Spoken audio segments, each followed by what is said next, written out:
आपको आज जनता वर्सेस सरकार के बारे में कुछ रूबरू कराने जा रहा हूँ, जिसके बारे में आपको जानना बहुत ज़रूरी हो गया है।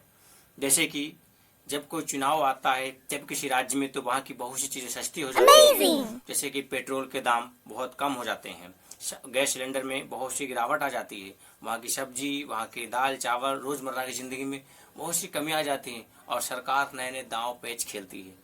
और ये एक सरकार नहीं, भारत की सारी सरकारें ऐसा ही करती हैं और आगे भी ऐसे होता रहेगा। इसीलिए इन सरकारों के जो मंसूबे होते हैं उनके बारे में हम बताना चाहते हैं। मेरा वीडियो इस पर्पज़ से बनाया गया है कि जागो, एक मतलब नागरिक को जगाने के पर्पज़ से बनाया गया है, न कि किसी की भावना को ठेस पहुंचाने के मतलब पर्पज़ से बनाया गया है। चलिए पहली बात देखिए, जब कई चुनाव होता है तो वहाँ के नेता बहुत सी बातें करते हैं कि हम ऐसा करेंगे, हम ऐसा करेंगे, हमको जिताओ, हम ऐसा करेंगे, और कहीं ना कहीं आपस में वो लड़ते दिखाई देते हैं। लेकिन वास्तविकता कुछ और होती है, कोई लीडर आपस में नहीं लड़ता है। जैसे कि अभी हाल ही की घटना मेरे सामने, उस घटना के बारे में आपको बताते हैं। एक गरीब इंसान क्या करता है, एक डल्लप में बालू भर के ले जाता है और मार्केट में 200-400 रुपये की बेच देता है। या फिर आप अपना मकान बनाते हैं, चलिए हम आपको लेते हैं, आप अपना मकान बनाएंगे, उसके लिए आप खेत में बालू लेने जाएंगे, खेत से, अपने तालाब से, अपने पोखर से, नदी से, नाले से बालू लेने जाएंगे। लेकिन ये सरकार इलीगल मानती है, सरकार इसकी परमिशन नहीं देती, आप कहीं से भी बालू नहीं निकाल सकते। बताइए ये कौन सा नियम है। दूसरी बात, आपको अगर किसी लकड़ी की ज़रूरत है तो भाई आम आदमी क्या करता है, घर में लकड़ी की ज़रूरत पड़ती है, जंगल से आप एक पेड़ नहीं काट सकते। उसी प्रकार जैसे कि जैसे बालू वाली बात हुई ना, कि बालू को आप क्या करेंगे, बालू को आप क्या करेंगे कि आप एक डल्ला बालू किसी तालाब पोखर से नहीं निकाल सकते। वहीं सरकारें दूसरी जगह रोज हजारों टन बालू निकल के बिक रही है, क्योंकि वो ठेकेदार हैं, उनके पास एक लाइसेंस नाम की कोई एक मतलब लाइसेंस नाम के कह सकते हैं कि 4 कॉपियां हैं। आपका पोखर है, आपका तालाब है, आप नहीं निकाल सकते, लेकिन धड़ल्ले से इसकी बिक्री हो रही है। पॉइंट नंबर 2, आप एक पेड़ नहीं काट सकते। आप किसी जंगल में आपने खुद पेड़ लगाया, आपके गांव में, आपके घर में, आपके खेत में पेड़ लगा हुआ है लकड़ी का, कोई पेड़ आप नहीं काट सकते। वहीं सरकारें क्या करती हैं, पूरा जंगल कटता जा रहा है, आप एक पेड़ काटते हैं तो वातावरण प्रभावित होता है। ठेकेदार क्या करते हैं, पूरा जंगल कटवाते हैं। वो कैसे, सरकार उन्हें परमिशन देती है, क्या उससे वातावरण प्रभावित नहीं होता है? क्योंकि आप एक पेड़ नहीं काट सकते और सरकारें पूरा जंगल काट लेती हैं। यहाँ पर इनके क्या होते हैं, वादे। वही जनता है जिससे आप वादा करके आए हैं, आज वही जनता अगर पेड़ काट लिया है तो उसको जेल की सलाखों के पीछे डाल दिया जाता है। चलिए इसी प्रकार से हम बात करें, आपके गांव, आपके मोहल्ले में, आपके कस्बे में क्या होता है कि शराब बेचना मना होता है। अगर कोई शराब बेचता है तो पकड़ा जाता है, मना था। हम इसके सहमत हैं कि शराब बेचना मना है और नहीं भी बेचना चाहिए। लेकिन हमने अभी, क्योंकि मैं खुद एक बार गया था ऐसे वाक्य में, कई बार ऐसा होता है किसी का पति नहीं है और बचपन में कुछ कंडीशंस ऐसी हो गई कि शराब बेचना मजबूरी हो गई है, और ये बहुत से गाँव में अल्कोहल बिकता हुई है। तो क्या होता है, अब सरकारें क्या करती है, वहाँ का प्रशासन उन्हें मना करता है, उन्हें प्रताड़ित करता है, उन्हें मारता है, पीड़ता है और बहुत नुकसान भी कर देता है। लेकिन इसके अपोजिट सोचो, सरकारें क्या करती हैं, हर एक ग्राम पंचायत में 1, 2, 3, 4 ठेके लगा रखे हैं। वहाँ कोई सोमरस तो बिकता नहीं है, वहाँ भी शराब बिकती है। अंतर कितना है, आप गांव में बना के बेचते हैं, वो सरकार की शराबें हैं, लेकिन क्या वो 100% प्योर है? नहीं, उनमें भी मिलावट होती है। क्या है, उनमें भी मिलावट होती है। और इस प्रकार से ये भी एक भारत में कि मजदूरों को दबाया जाता है। यहाँ पर भी कहा गया इनके वादे, जब कोई असहाय अगर काम करती है तो उसको भी इस प्रकार से मजबूर किया जाता है।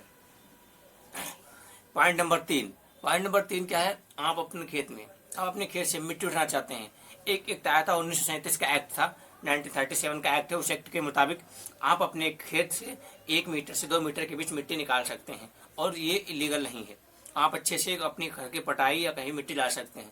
लेकिन देखिए, यदि आप 1 ट्राली मिट्टी निकालते हैं और पकड़े गए तो आप पिटाई भी होगी, आप जेल के पीछे भी जाएंगे, आपका ट्रैक्टर ट्राली जब्त हो जाती है, जो कि खून पसीने की कमाई का होता है। और वहीं दूसरी तरफ सरकारें क्या करती है कि ठेकेदार जिसने ठेका ले रखा है उसने क्या किया, वो एक दिन में हजारों ट्राली मिट्टी निकालता है और बेचता है, सप्लायर करता है, और उसको कोई रोकता भी नहीं है, ना तो कोई सरकार, ना तो कोई प्रशासन। क्यों, उसके पास क्या एक लाइसेंस है, लाइसेंस नाम की उसने कोई भी सुविधा ले रखी है, इसलिए वो बेचता है। तो क्या वो मिट्टी आसमान से आती है? वो भी जमीन से खुद के आती है, उस पर कोई रोक ऐसी नहीं है। पॉइंट नंबर 4 है कि अभी आपने देखा होगा हाल ही में बीती है दिवाली। दिवाली में क्या था, पटाखे फोड़ना या फिर कहीं भी पटाखे बेचना बैन मना था, बल्कि लोगों ने अपने हिसाब से अपने पर्व मनाया, क्योंकि कहते हैं ना कि दिवाली खुशियों का त्यौहार है और पटाखों का त्यौहार है, लाइटों का त्यौहार है, तो लोगों ने मनाया। लेकिन पटाखा बनाना पटाखा बेचना बैन था। किसके लिए? गरीब के लिए। वहीं अगर बात करें हम एक दूसरे पर्पज से, बड़ी बड़ी कंपनियां, पटाखे बन के कहाँ से आए? कंपनियों से बन के आए। और एक दो नहीं, वहाँ प्रोडक्शन होता है, प्रोडक्शन से बनते हैं। अगर आपने कंपनियां ही बंद कर दी तो पटाखे बनेंगे नहीं, कोई जनता दगाएगी नहीं, जब जगाएगी नहीं तो आपने अब देशी जुगाड़ करेंगे सब। लेकिन जब कंपनी में बने वहां पे कोई दिक्कत नहीं, बिक के आए। लेकिन एक अगर कोई गांव में 200-400 रुपए के पर्पज से कोई उनको लेके मतलब बेच रहा है, तो वहां पे क्या होता है, प्रशासन आती है, उनसे पटाखे लेती है, ले जाती है, मारती है, पीटती है। इस प्रकार के कई प्रकार के सामने आते हैं। यहाँ तक कि पॉइंट नंबर 5, जनता कैसे उल्लू बनती है। ध्यान दो, आपके गांव में, आप जिस गांव में रहते, जिस मोहल्ले में रहते, आपके चाचा, आपके ताऊ, आपके काका, आपके पड़ोसी, मामा, नाना नानी जो भी रहते हैं, सबका मत अलग अलग होता है। और कोई बीजेपी के लिए, कोई कांग्रेस के लिए, कोई सपा के लिए, कोई बसपा के लिए आपस में लड़ जाते हो, मतभेद कर लेते हो, एक दूसरे से बोलना बंद कर देते हो, यहाँ तक कि खान पीन और नातेदारी तक खराब कर लेते हो। दूसरा पर्पज ध्यान दो जरा, बड़ी सरकारें जैसे कि एक से चार लोग, 4 प्रतिनिधि चुनाव में खड़े हैं, उनका प्रतिनिधि एक जीतता है और एक जीतता है, 3 के तुरंत फोन जाते हैं। फोन किस लिए जाते हैं, कॉल किस लिए जाती है? उनको बधाई देने के लिए। वो आपस में लड़ते नहीं। लीडर हमेशा जनता के सामने ही लड़ता दिखता है। जब वो आपस में होते तो लड़ते नहीं है। उन्हें भी पता है कि आज ये है तो कल हम हैं, कल हम हैं तो परसों वो हैं, तो वो आपस में आपको लड़ते दिखते हैं, लेकिन लड़ते नहीं है। लड़ता कौन है? जनता। पिछता कौन है? जनता। तो बस इतना याद रखो कि जो भी आप निर्णय लो, सोच समझ कर निर्णय लो। भाई अगर हम बात करें हाल ही में सोशल मीडिया की, तो सोशल मीडिया अब क्या कर रहा है, वर्तमान में क्या चल रहा है? आप पढ़ाई कर रहे हैं, आप स्टूडेंट हैं, आपको जुआ शराब से कोई मतलब नहीं है, लेकिन क्या है, हम अपनों जिनका अपना क्या मानते हैं ना, अपना आदर्श मानते हैं, जिन्हें बहुत स्टार मानते हैं इंडिया के, आप कोई भी स्टार को लो, वो क्या सिखाते हैं हमें? रमी खेलना, गेम खेलना। और इस गेम की जो प्रचार करते हैं, इस प्रचार में रोज करोड़ों युवा के पास मैसेज आता है, उनके फोन पे ऐड आते हैं और हजारों युवा खेलते हैं और सैकड़ों युवा बर्बाद होते हैं। अभी हाल ही का खेल है, अभी हाल ही का एक वाक्य है, दिल्ली में एक बच्चा हार गया था 96 लाख रुपए। 96 लाख रुपए का कर्ज है। तो आप जो सरकारें जो दे रही हैं, पढ़ने वाला बच्चा है, कम से कम उसके फोन में तो ऐड ना आए। बहुत सी ऐसी त्रुटियां हैं सरकार में, और हम नहीं कहते कोई सरकार बुरी है कोई भली है, लेकिन जनता के लिए वही सरकार परफेक्ट है जो जनता के भले की सोचती है। जो जनता भले की नहीं सोचती वो कभी सरकार परफेक्ट नहीं हो सकती। जो जनता के भले के लिए नहीं सोच सकती वो सरकार कभी भी परफेक्ट नहीं हो सकती। अभी जुआ खेलना, अभी गेम खेलना, इतना प्रचार आता है, एक क्लास खत्म करके नेक्स्ट क्लास में जाओ तुरंत रमी का प्रचार, बस रमी डाउनलोड करो, रमी डाउनलोड करो। क्यों भाई रमी डाउनलोड क्यों करें? क्या सरकार इस पर प्रतिबंध नहीं लगा सकती? क्यों लगाएं? उनको अच्छा खासा जीएसटी मिलता है, अच्छा पे होता है, उन्हें क्या तकलीफ है? उनके बच्चे तो खेलते नहीं।